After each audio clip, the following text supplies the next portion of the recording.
Ready to unlock the full potential of your Apple Card and make seamless payments everywhere. First, let's explore using Apple Pay, the easiest and most rewarding method. Open the Wallet app on your iPhone. You should see your Apple Card displayed prominently. If not, tap the plus sign in the top right corner and follow the prompts to add it. To use Apple Pay in stores, simply double-click the side button on your iPhone, authenticate with Face ID or Touch ID, and hold your phone near the contactless reader. You'll see a check mark on your screen and hear a chime when the payment is complete. Remember, you get daily cash back for every purchase, deposited right back into your Apple Cash account. But what if a store doesn't accept Apple Pay? No problem.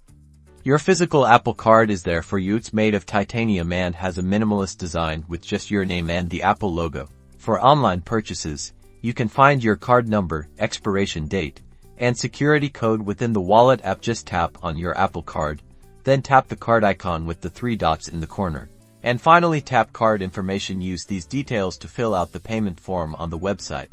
Don't forget to check your daily cash balance in the Wallet app. This cash can be used for future purchases, sent to friends via Apple Cash, or even transferred to your bank account. So, whether you're tapping to pay with Apple Pay for that extra daily cash, swiping your titanium card, or shopping online, your Apple Card offers a convenient and rewarding payment experience. Start maximizing your benefits today.